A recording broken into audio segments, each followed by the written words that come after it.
this is a coin sorter, and it's a useful tool to help me explain why certain works of art become classics, get taught in schools, live on in the culture, while so many others just disappear into oblivion. In order to achieve that level of prestige, it's not always enough for a creative work to be beautiful or thought-provoking.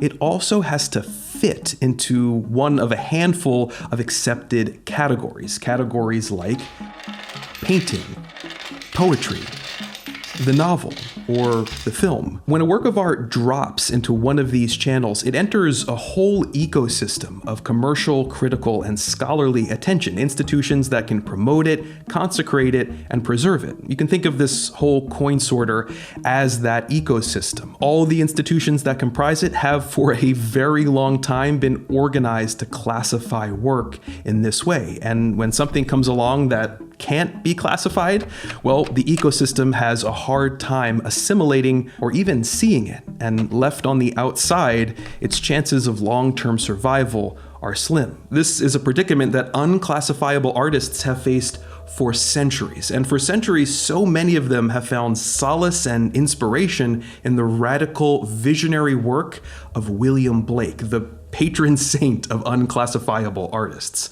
Here, take a look at this. How would you categorize this from Blake's book, Songs of Innocence? Is it poetry? Is it illustration? Well, there's a poem here, a short one, you can see, but it's embedded in this gorgeous design, in the curving, spiky stem of this evocative red flower. Despite what you might expect, this imagery is not a depiction of the subject of the poem. Not really. The poem makes no mention of a flower. Each of the two art forms have their own aesthetic and symbolic integrity, neither one subordinate to the other. And yet, when you put them together like this, their interaction, their dialogue creates something new. What you're seeing here, these are not paintings, they're prints of engravings from Blake's Illuminated Books, which he designed, wrote, etched, colored, and printed himself using a technique that he invented. These extraordinary books are works of art that mix and synthesize categories, and as a result, the art world of the late 1700s and early 1800s didn't really know what to make of them, and Blake never sold more than a handful. At that time, the ecosystem that we've been talking about was in the process of forming and hardening. The key event in England was the founding of the Royal Academy of Arts in 1768 when Blake was 11 years old. The Royal Academy was one of several similar institutions springing up across Europe in this period, institutions that elevated the status of the fine arts while also wielding their power to help define the standards by which art was judged. The Academy in England trained students to be obedient to its values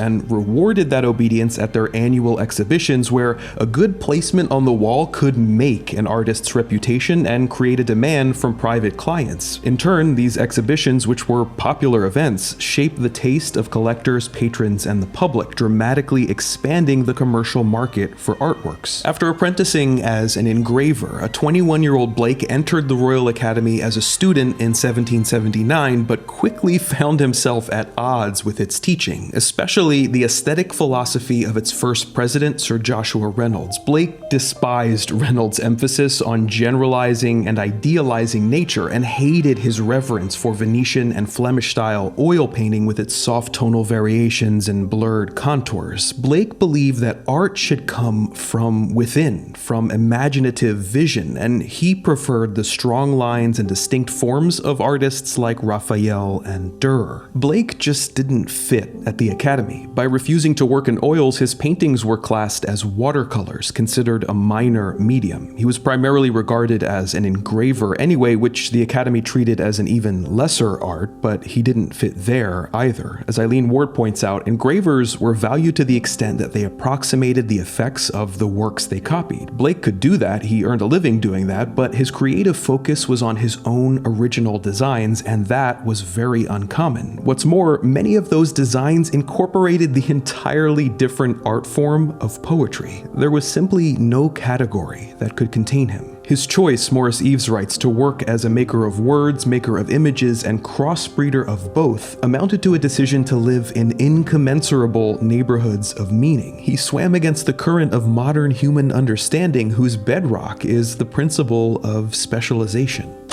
Why was Blake like this? Why did he resist, at the cost of money and recognition, that trend towards specialization? Well, I think the answer could be found in possibly his greatest work ever, his engravings of the Book of Job. Here, check this out.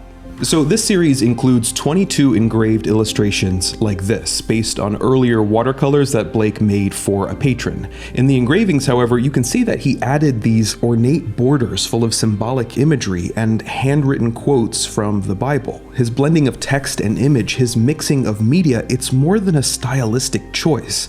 It's a thematic one. You see, Blake believed that the fall of man, the source of human suffering, was a fall into division, a division of body from spirit, man from woman, person from nature, humanity from God. All around him, he saw one faculty of the human mind, reason, claiming dominance over all others, measuring, explaining, dividing everything in its path, even the arts and religion. It's this situation that led to the rigid classifications and hierarchies that he saw at the Royal Academy, and to a dry, legalistic interpretation of the Bible. For Blake, the Book of Job isn't the story of a righteous man being tested by an inscrutable God. It's the story of a man who believes mistakenly that salvation requires a slavish obedience to words written in a book. That's what Job's doing in this first page. Surrounded by his wife and children, Bible on his lap, he's performing what he believes is piety. But the moment is cheerless, empty. Above him, musical instruments hang like fruit on the tree, unused. There's no music, no vitality in the scene, where the sun retreats behind the horizon and the sheep doze. As the caption says, thus did Job continually. This is what Job does out of habit, unthinkingly, day after day after day. The text recontextualizes the image and vice versa. The very existence of the surrounding border suggests that there's a wider perspective that Job can't see. He can't see that submission to the letter killeth, that only spirit giveth life. For Blake, God doesn't exist in some separate heaven above man. Job looks up where he believes the deity resides, but there's no God there, only more words. All throughout this series, as Job goes through his trials, as his worldview begins to change, there is this interplay between border and image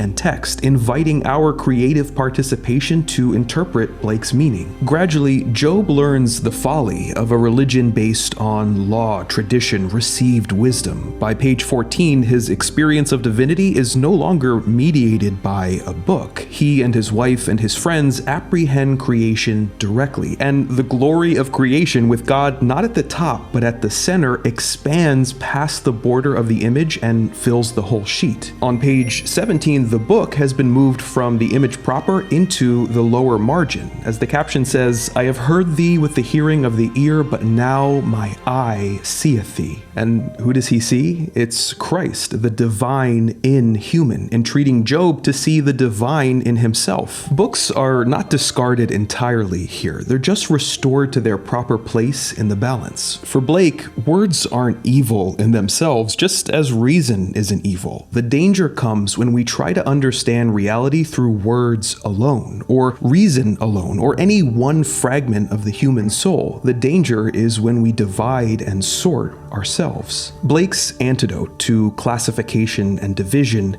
is imaginative art, an art that seeks to reunify what's been split apart. His plea for that unity is expressed in his work, but as with the engravings of Job, it's also enacted by it. Words and images coalesce in an art object made without a division of labor. The writing, designing, engraving, coloring, printing, they're all the product of a single set of hands, a single visionary mind. In 1827, at age 69, William Blake died in poverty and relative obscurity. And when he was rediscovered some decades after his death, his resurrectors did so by isolating the component parts of his work, ripping his poetry from the surrounding designs and printing it in nice, respectable font, formatted and categorized for scholarly attention. Next year, 2027, will mark 2 centuries since Blake's death, and in that time, we've become much better at recognizing and celebrating art that crosses boundaries, that can't be contained